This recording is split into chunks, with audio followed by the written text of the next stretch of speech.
If you're planning your upcoming cruise and trying to decide between Virgin Voyages and Royal, this is the video for you.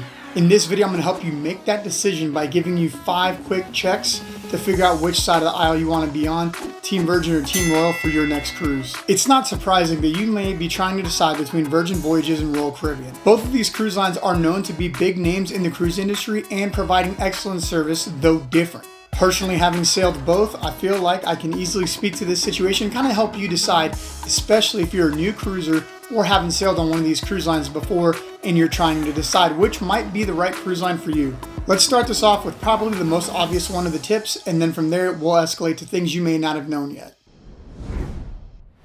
Royal Caribbean is obviously a very family-friendly line. They're known for thrill seekers, adventure packers, and family weekend getaways as well as longer vacations. Royal Caribbean has been known to try to cater to both adults and families with children. They do this by trying to make different neighborhoods in different areas, whether on board or off the ship. On board, they typically have places like a solarium, which is an adults-only area, or like on Icon of the Seas, their new Thrill Island water park area for families. And even on Coco Cay, they have Hideaway Beach for the adults and a family-friendly water park, as well as tons of beaches to go to. On the other side of the coin, we have Virgin Voyages. They've made it very clear who they're catering to. Virgin Voyages has no kids on board ever. You must be 18 years or older to sail on Virgin Voyages. That means on a Virgin ship, you're not going to have water slides and rock climbing walls geared towards families, maybe teenagers. You're going to have a pool, numerous hot tubs, but all their activities are going to be geared towards adults. So the first main point I want you to consider is, are you going on an adults-only cruise, or are you okay with kids being around and families being around? Because that's pretty much going to decide off the bat which one's right for you. If it doesn't really matter if kids are on board or not, then let's keep rolling and go to the next checkbox. Regardless of which cruise line you're going to be sailing, every cruise line is known to have big entertainment shows. And so entertainment is going to be one of those things that I think you're going to want to decide early on which it is that you're into. We've loved seeing several different Broadway adaptations on Royal Caribbean ships, such as Grease and Saturday Night Fever, Cats, just to name a few. However, we also really enjoyed the Misbehave show and Dual Reality on Virgin Voyages. When you're on a Royal Caribbean ship, you can kind of expect the entertainment is going to be somewhat PG rated, other than the late night adult comedy show, which honestly to me still kind of seems PG rated. Yeah, there's a few curse words here or there, a few adult jokes, but overall, it's not that crazy. On Virgin though, you're gonna get a completely different experience. The Misbehave show is a unique, one-of-a-kind, crowd interactive show, very vulgar, lots of dancing, lots of fun, lots of crowd interaction. It's not a Broadway style sit in your seat show. It's much more interact, have fun, yell back and forth, way more interactive, way more vulgar type show. Dual Reality, probably my favorite show at sea so far, is actually more of a Cirque du Soleil style show, and it is fantastic. It is crazy. There are all sorts of acrobats there doing all sorts of things. There's no way I saw everything that was happening in that show. However, it did have a storyline, and it was somewhat themed after Romeo and Juliet. That show was also interactive, where there was actual members of the cast in the crowd at times. So if you're wanting to sit back, watch some Broadway style production shows, some cult classic family favorites, definitely leaning towards Royal Caribbean here. Or if you're looking for a more upbeat, exciting, crowd-involved type show, maybe a little more risque, Virgin's going to be the one. All this excitement might be making you hungry, which is bringing me to my next point. The food. Royal Caribbean is very traditional style dining as far as cruises go. You're going to have your main dining room. It normally takes up 2 or 3 decks. It's going to have your fancy tables with your white tablecloths and your waiters and waitresses bringing you meals and taking your orders from the table. Royal Caribbean also has your large Windjammer buffet on all their ships. The Windjammer buffet is just a large buffet with multiple islands of different styles of food, from gluten-free, vegetarian, to seafood, to international, to your carving stations, just basically everything you can think of. And obviously they'll have your typical Americana basic favorites such as hot dogs, hamburgers, macaroni and cheese, stuff like that. Basically what your kids want to eat while you're there. And while Royal does offer several specialty restaurants, those are going to come at an upcharge. So right now I'm just talking about what's included with your fare. However, Virgin, on the other hand, has over 20 different style restaurants on board, and they're all included with your fare. Virgin has tons of options, like Pink Agave, their Mexican restaurant, Razzle Dazzle, a restaurant with one of the best braised lamb shanks I've ever had. You have The Wake, which was amazing, a very high-end upscale restaurant. Test Kitchen, not my personal fave, but it is a Michelin star rated restaurant.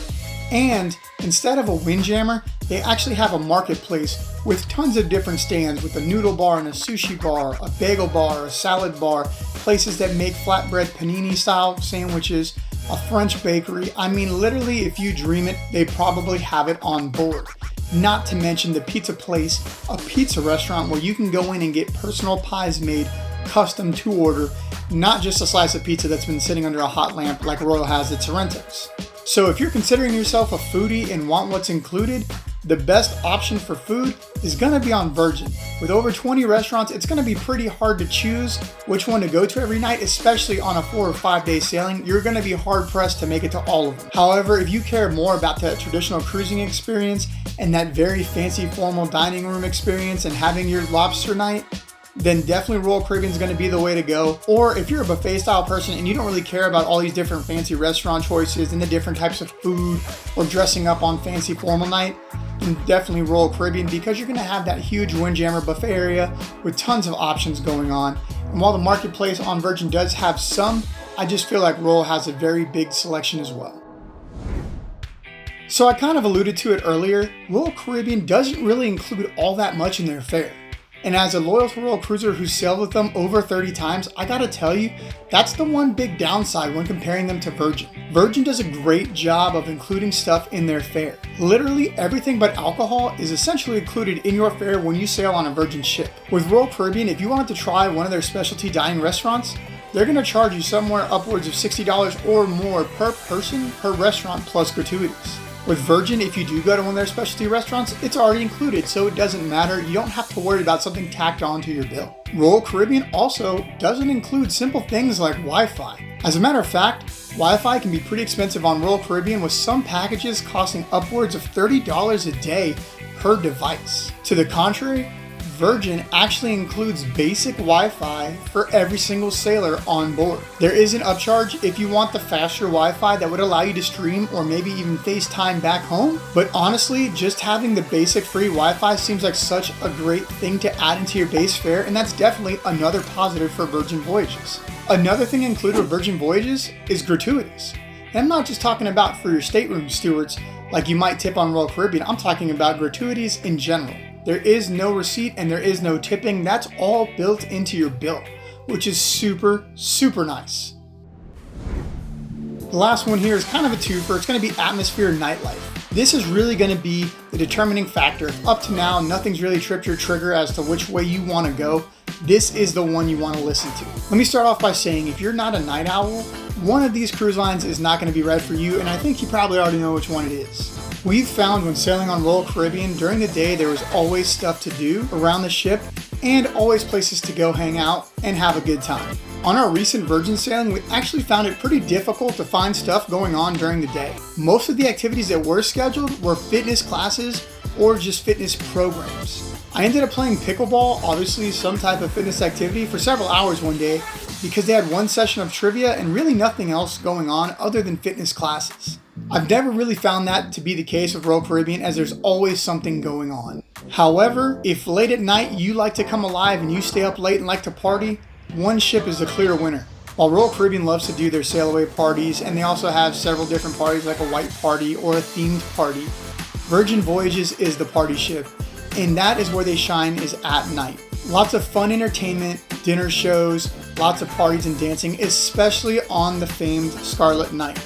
While I felt Scarlet Night started off pretty slow, around 10 o'clock when the pool party starts, that's really when the party comes alive, and that's where Virgin shines. Since sailing, we also found out, here's a pro tip for you, on Scarlet Night, you want to be near some staff because they're going to start giving you tips like, hey, I heard there's something going on by the dock house. And they're the ones going to kind of point you to all the different activities going on around the ship during Scarlet Night. There's going to be multiple activities going on at the same time around the ship, and the staff are going to be the ones that clue you in on where you should be headed. On board Virgin, I really felt like I was at a high-end resort. That is what the ship looks like, and that is what the ship feels like. The staff is also very high energy, wanting to get you involved with stuff, whether on board or at their private island at the beach club. They try to manufacture fun and try to manufacture a party. The atmosphere they create is one that you're their friend, even though they're there to serve you. Where on Royal Caribbean, it's much more of a professional atmosphere. And I would say after like 10 o'clock at night, things really die down on a Royal Caribbean ship. So if you're a night owl who likes to go party, I would definitely gear towards Virgin. However, if you're somebody who likes to go down somewhat early and enjoy the day the next day, Royal Caribbean is going to be more your style, so you can be rested for your excursions. I gotta be honest with you, either way, I don't think you can go wrong. If you're a thrill seeker looking for adventure and fun, I would choose Royal. If you're a nightlife party animal, I would probably choose Virgin. If you're somebody who considers yourself a foodie and wants to try a bunch of different style foods and restaurants without having to pay more, Virgin's gonna be that cruise line for you. However, if you're somebody that likes the more traditional dining experience, choose Royal Caribbean. Obviously, if you mind kids being on board, go Virgin all day. And if you're considering bringing your kids on board, well, that really limits you and you're gonna have to go with Royal between these two. Or if you don't mind kids being on board and Royal sounds more your speed, then you can't go wrong there either. Either way, you're guaranteed to have a great time, so just choose what matters to you. The type of entertainment, whether kids are on board, what's included, and your dining preferences, I think are some of the major ones. And then the last one's going to be atmosphere, with a more formal and service-based Royal Caribbean or a more party and fun-based Virgin Voyages. I really hope this video has helped you out, and if you want to see a review of our Virgin Voyages ship, if I have you leaning more towards Virgin, you can watch our 40-minute review of the Valiant Lady right here, and that's on our recent sailing just this May. Or if you're leaning more towards Royal, we have tons of videos of different ships and room tours right here on the channel, so feel free to browse one of those and find something that helps you choose the right cruise. And as always, if you need help planning your next cruise, just let Amy know by scanning this QR code right now.